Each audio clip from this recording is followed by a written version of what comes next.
Who is Randy? Don't bring anyone mother into this.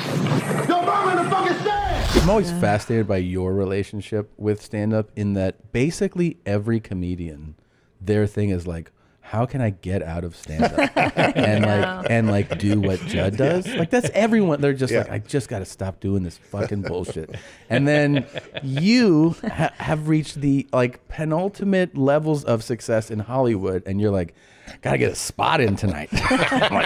I'm the guy breaking back into prison. Yeah. It's really fascinating. You know? Well, I think that obviously stand-up has been the thing I loved more than anything since I was a kid. Yeah. I just was drawn away from it just by other work. Yeah. And also, by the fact that, when I started, I really wasn't that good at it. I did okay, but people were amazing. No, in but that era. you're playing it down though. I mean, like you had success. You were on the HBO Young Comedian special. Mm-hmm. You're doing gigs. I did some Dennis Millers. Yeah, I got to admit it. Wow. Yeah, you were a working comic, man. Yeah. But like, do you remember the first time? Because like I think it is really interesting that you are, you're working as a comic, and then I guess you probably have a writing job, and then you realize I'm getting further away from stand-up and leaning more towards this. Well, I would write for other comedians because I noticed something very early, which is no one wanted to write for other comedians. So there were tons of comedians. They all needed jokes. I needed money. And the people I was friends with, like Sandler and Spade, they weren't going to write a joke for someone else. Like, the idea of course that Adam Sandler would sit with his pen and pad and take some money to write a joke for someone else. I mean, it was ridiculous. But I was like, this is the best thing ever. I can make so much money. You loved it.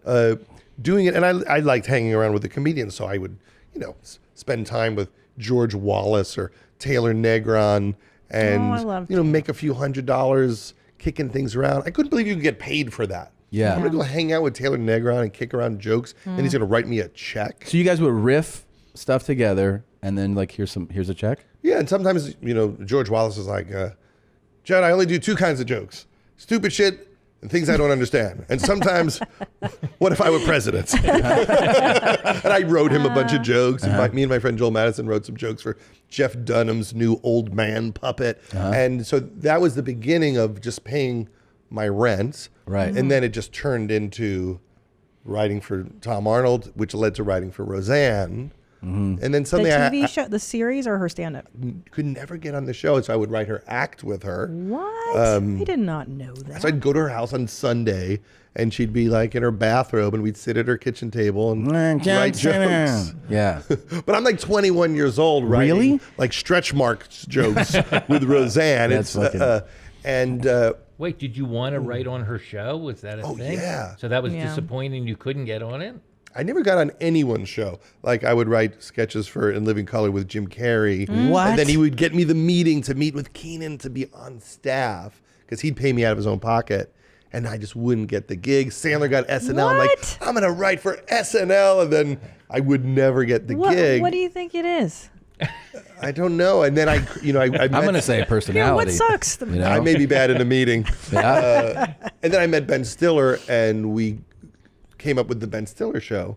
But I had been rejected by every show on television in every capacity. And then just because people wanted Ben to do a show, and Ben wasn't smart enough to know that I hadn't done a show, suddenly I'm like running his show with zero experience. Like I don't know what I'm doing. I'm just like watching Ben. And people didn't really notice that you're inexperienced right away, right? Like they don't I put it assume together. Bob Odenkirk noticed. He was the best sketch writer in the world. Yeah. But I'd done some HBO specials with people. I hadn't run an ongoing concern, and then I just didn't have time to do stand up because the Ben Stiller show was just all. But it must be consuming. immensely satisfying that you had like all these meetings that they're like, no thanks, and now you can just call a meeting and just be, do whatever you want. Yes, because what I did is I wrote an episode of The Simpsons. Yeah. And I wrote an episode of Get a Life, and that was my samples. So they didn't ask for it. That's how you would try to get a job on staff. And so it was the first season of The Simpsons, and all right, this show seems like it might work. And I wrote an episode, and I didn't get anything. I got one meeting. So say there's 50 shows on TV. Yeah. I got one meeting out of those 50 shows and was rejected by that show. Get a Life. I loved that show. And I only got that meeting, I think, because Shandling made them meet with me. Really? And then we did the Ben Stiller show. Then when that ended, Gary was doing Larry Sanders, and he said, do you want to jump on here? And then I did a show called The Critic, which was some of the Simpsons guys. Reese and Gene created a show with John Lovitz right. as a critic. The Critic, that's right. And then so many comics would guest on that show. That was how that, Yes. right? Yeah, I remember that. And and then I'm like, I guess the world wants me to write because I'm getting paid all this money to write. Yeah. Or I could middle in Tempe for the Improv. Yeah, which also pays great. Yeah. Still pays the same. It pays the same as when you It's were exactly doing the same yeah. money. Same weirdly. health benefits. Yeah, it's but really cool. I imagine. Still no travel. Still no hotel. No still, hotel. yeah. I imagine it's harder to go back to stand up having had all the success you've had than starting anew. You know what I mean? Like did you keep doing stand up as you were writing for the people, or had you kind of dropped off? I just totally stopped. So that's got to be terrifying because now you've lost the muscle. Sure. But I always wanted to do it. So when I would have movies come out, I would go on Leno and Conan, and that was my stand-up would be to try to write decent Jokes panel for everywhere. Yeah. And occasionally I would, host something, but I wasn't doing it. And then when we did Trainwreck, Amy was doing tons of stand-up, and honestly, I just got jealous.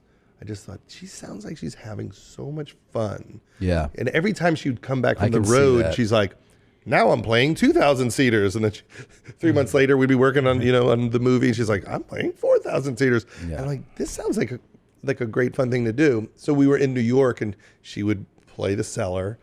And I said, I'm going to go up one night just to make you laugh, because it won't go well. Right. But just as a joke for Amy, I'm going to go throw something together to make you laugh. And I didn't know that Esty, the booker, was watching and the club was watching. I was only doing it For Amy, hoping it would go badly. And I just told some old story, and it went well. And then the Comedy Cellar's like, hey, if you want to come in and do spots, you can.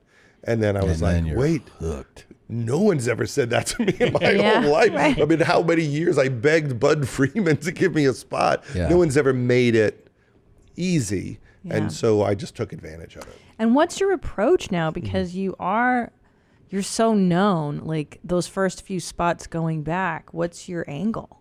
Because here's a guy that has everything. Like, you can't be like, I'm just a schlubby guy. Like, you're not. I just Trying to get laid. Yeah, well, I'm a fucking loser. Like, you're not a loser, Like, yeah, it's Is that how you view every comedy? Let me tell you how much not a loser Judd is. Right. When we were in Montreal like a year ago, a bunch of us are in the green room like comparing watches. We're like, check out this watch and check out this watch. We're like, what about you, Judd? He's like, I did the watch thing a while ago. Kind of over that now, guys. And we're like, all right. And then everyone's like, yeah, Judd's probably he's got over the watch. Yeah, he's like, you guys just got money. That's cool. So that was a funny green room moment, because there was a lot of amazing comedians in one spot in Montreal. I have a photo of it, I think. Oh, really? Yeah, because like Russell was there. Yeah. And, I forget who else was in the room, but I don't know.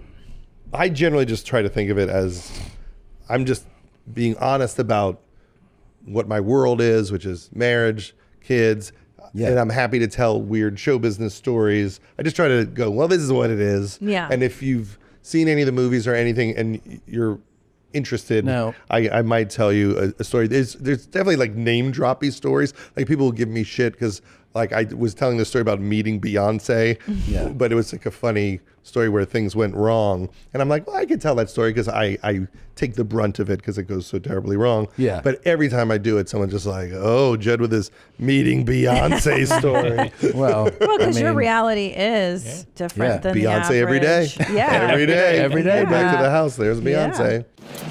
Hi, Jeans. Did you like that highlight? Well, you can watch an entire episode here or more highlights here, but definitely subscribe here. That way you can, get the latest videos as they drop. For real, 4 strokes.